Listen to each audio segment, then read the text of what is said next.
T'es entre 5 et 10 000 $ de revenus et tu vends tes services en ligne et tu sais pas comment doubler ton chiffre d'affaires, je vais te montrer comment le faire cette année et tu as deux options faciles. Laisse-moi t'en parler un peu plus aujourd'hui et on va commencer par savoir est-ce que tu te retrouves dans cette catégorie-là. Avant d'aller plus loin, un des symptômes que tu es dans cette catégorie-là et que ça va fonctionner pour toi, ce que j'ai à te présenter aujourd'hui, c'est que tu as un modèle trop personnalisable. Chaque petite chose, c'est différent pour chaque petit client. Il n'y a pas vraiment de processus.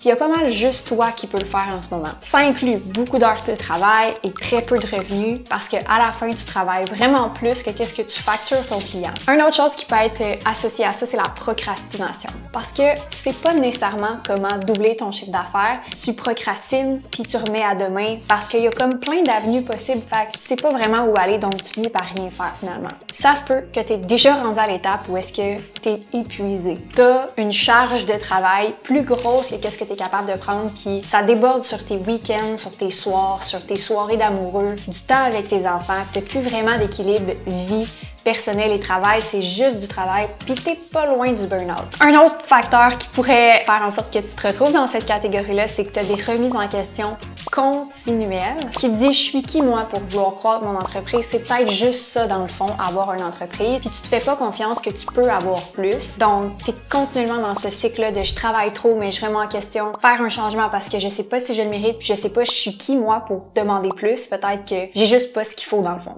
Donc, si tu te reconnais là-dedans, inquiète-toi pas, il y a tellement des solutions et j'ai été dans ce modèle-là, j'ai été pris dans cette étape-là à un moment et on est toutes passées par là quand on est seul dans sa business. On sait pas exactement comment y arriver. Puis il y a deux choix à partir de là que tu dois prendre par rapport à qu'est-ce que tu veux faire pour croître ta business, puis je vais te les présenter. Il y a des pour, il y a des contre, puis tu vas pouvoir choisir à partir d'aujourd'hui puis avoir une clarté sur tes prochaines actions. Donc, pour que ces deux choix-là fonctionnent pour toi, il y a deux conditions.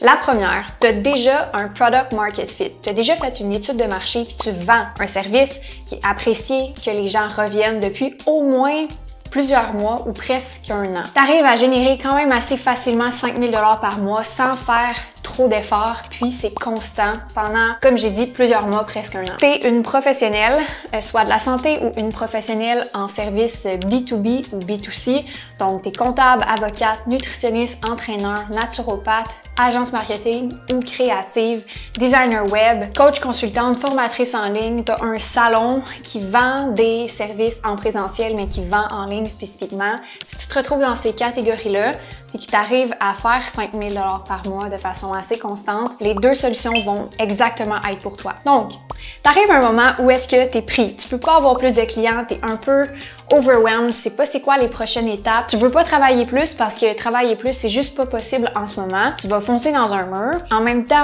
tu veux pas nécessairement laisser tomber tes clients, tu veux pas nécessairement du jour au lendemain changer de business parce que c'est ton revenu principal. Fait que qu'est-ce qu'on fait rendu là? C'est soit que tu restructures ton offre de service pour être capable de prendre plus de clients. Et donc, ça veut pas dire nécessairement travailler plus, prendre plus de clients. Ça veut dire que tu vas créer une offre de service qui va demander moins de ton temps. Donc, pour une unité de temps, tu vas avoir plus de clients versus une offre en 1 à 1 par exemple. Ça voudrait dire que si tu es nutritionniste, plutôt que de prendre des consultations personnalisées avec chacun des clients, tu vas peut-être avoir une offre de groupe où est-ce que les clients vont pouvoir poser leurs questions ou des sous-groupes où est-ce que tu vas pouvoir animer des rencontres avec des thématiques spécifiques. Ça fait en sorte que ton temps a un plus gros levier. Tu peux gagner plus pour une heure travaillée. Ça va être différent pour chaque business, mais c'est la première solution, c'est de revoir ton offre de service. Peut-être que c'est pas possible de croître en ce moment l'offre de service que tu as actuellement en étant toute seule. Donc, c'est vraiment une des solutions. Vers la fin, je vais t'expliquer exactement c'est quoi les pour et les contre et qu'est-ce que tu devrais choisir en fonction de tes forces et de ta personnalité. Mais avant, je vais te parler de la deuxième option. Si tu veux pas restructurer tes offres de service puis c'est vraiment ça que tu veux faire, by the way, il y a certaines business qui ne peuvent pas avoir l'option 1. Je pense à des agences marketing qui font des choses pour les clients. C'est pas quelque chose qui se fait nécessairement. Donc, tu n'auras pas le choix de choisir l'option 2 à ce moment-là. Mais l'option 2, c'est de déléguer. Donc, de prendre quelqu'un qui est capable de faire ce que tu fais et de le faire à ta place. Ça peut avoir l'air de Je reprends le même exemple de nutritionniste. Tu es nutritionniste et tu engages une autre nutritionniste qui prend les clients que toi, tu ne peux plus prendre parce que tu n'as plus d'espace dans ton horaire. Donc, comme j'ai dit et je réitère, certains modèles d'affaires ne permettent pas l'option 1. Si tu fais de la tenue de livre, si tu fais des services pour le client, c'est difficile de maximiser ton temps parce que tu dois le faire pour le client. Donc, tu peux pas avoir plusieurs clients dans une même offre de groupe ou est-ce que tu l'offres à plusieurs personnes en format préenregistré ou en format en continu. Maintenant, comment faire le choix si tu comme entre les deux puis tu sais pas lequel choisir? Il y a des options de croissance infinies dans ta tête puis tu te dis, mais laquelle choisir? Il n'y a pas de bon choix. OK? Il y a définitivement des gens que pour eux, le modèle 1, c'est la chose à faire. Puis d'autres personnes, il n'y a pas d'autre option que l'option 2 parce que c'est vraiment ce qu'ils veulent faire. En ligne, on voit toutes sortes d'entreprises dire, ou des coachs dire, ah, c'est mieux d'avoir une offre que tu peux avoir plein de personnes dedans. Mais je connais plein d'entreprises qui arrivent à croître leur modèle d'affaires en ayant des employés. Il s'agit juste de savoir c'est quoi tes forces puis sur quoi tu veux développer ton entreprise. C'est même pas obligé d'être une force actuellement.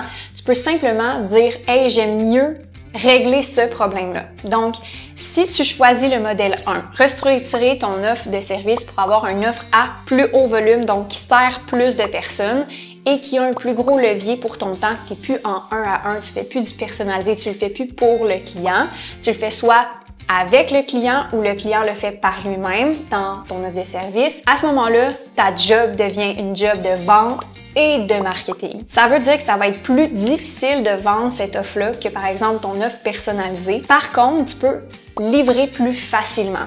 Par exemple, si tu es nutritionniste, encore une fois, ça va être peut-être plus difficile de vendre un programme semi-autonome que de vendre une consultation personnalisée. Pourquoi? Parce que le client, il se demande pas ça va-tu être bon pour moi parce que tu vas le personnaliser pour lui, right? Donc, c'est assez intuitif. Ça va être plus facile à vendre. Par contre, c'est plus difficile de le livrer. Avoir des employés, les gérer leur horaire, gérer les attentes du client par rapport à son équipe et croître cette business-là, c'est plus difficile en termes d'opération. Par contre, c'est vraiment moins difficile au niveau des ventes et au niveau du marketing. Donc, si, exemple, c'est quelque chose qui t'intéresse davantage, ben, aller vers un modèle où est-ce que tu as des employés, ça va définitivement être plus avantageux pour toi. Modèle 2. C'est une business, comme je l'ai nommé, de ressources humaines. Si tu veux croître ton entreprise avec des employés qui sont en dessous de toi, c'est que tu vas devoir dealer avec des gens. Tu vas devoir être une bonne leader à leur donner un objectif, une vision, les impliquer, les motiver, les garder, les former, les recruter et c'est une job de RH et de personne. Donc, deux modèles d'affaires complètement différents qui se dessinent devant toi. Il s'agit de savoir c'est quoi tes forces, puis surtout de voir aussi où est-ce que tu veux toi aller. C'est pas obligé d'être une force pour toi les RH ou le marketing et les ventes en ce moment, mais ça peut être quelque chose qui t'intéresse plus qu'un par exemple. Fait que si le marketing et les ventes t'intéressent vraiment plus que, par exemple, les ressources humaines, mais je te considère vraiment d'aller dans cette direction-là parce que tu vas avoir ce problème-là à régler plus particulièrement. Et si jamais tu es vraiment plus quelqu'un qui aime les gens, qui aime connecter, qui veut développer des gens, qui veut être en interaction avec des gens, travailler en équipe, puis vraiment bien sûr, principalement régler un problème de recrutement, de formation et de développement d'employés, mais la business où est-ce que tu vas avoir des employés va être vraiment plus ta tasse de thé, ça va être vraiment plus le modèle qui va te permettre de pouvoir croître plus facilement, en guillemets. Dans les deux business, il va y avoir du marketing et des RH. C'est juste que la plus grosse partie de ton travail, ça va être une composante essentielle à ta business. Quand tu crois à une agence marketing, il va avoir définitivement plus de personnel que si tu crois à un programme en ligne, par exemple. Donc, encore une fois, il n'y en a pas un qui est meilleur que l'autre. Il s'agit de savoir c'est quoi que tu veux choisir, mais tu dois choisir. Il n'y en a pas d'autres des options. Honnêtement, en ligne, il y a vraiment juste d'avoir un plus gros levier de temps par client et d'avoir des gens qui remplacent ton temps pour avoir une marge de profit et que tu te retires graduellement des livrables. Encore une fois, je pense que c'est de savoir c'est quoi tes forces, de savoir c'est quoi tes préférences, puis de connaître les pour et les contre de chacun des modèles. Mais si tu veux doubler ton chiffre d'affaires l'année prochaine, je choisirais un des deux leviers pour commencer et je me demanderais comment je peux devenir meilleur, un, en marketing ou en vente pour packager mon offre différemment et la vendre à plus de gens. Deux, comment je peux devenir meilleur à recruter, former et Déléguer à une équipe qui va me permettre de me retirer de mon entreprise pour que j'amène plus de clients. Dans les deux cas, le but, c'est d'avoir plus de clients, d'avoir plus de ventes. Mais le levier ou la façon de s'y prendre est vraiment différent. Donc, j'espère que ça t'a aidé, que ça t'a inspiré, que ça t'a donné des pistes, que ça t'a donné des clés aujourd'hui. Mais si j'avais à décider comment j'allais croître mon entreprise, je commencerais par me demander quel modèle que je veux choisir et ensuite de ça, quelles actions ou qu'est-ce que je dois faire pour m'améliorer dans un de ces deux problèmes-là pour doubler la business. Mais ça part d'un choix intentionnel de changer carrément de paradigme puis de voir que c'est possible pour soi d'avoir ce modèle d'affaires-là. Si quelqu'un d'autre est capable de le faire, tu es capable de le faire. Et si c'est possible pour quelqu'un d'autre, pourquoi ça serait pas possible pour toi? Il y a des gens avec encore moins de compétences, encore moins d'expertise qui vendent encore plus que toi. Pourquoi? Parce qu'ils ont maîtrisé un de ces deux leviers-là, parfois même les deux. Donc, j'espère que ça t'aide pour planifier ton année 2025. On se retrouve dans une prochaine vidéo. N'oublie pas de t'abonner, de laisser un review et on se retrouve la semaine prochaine. Bye!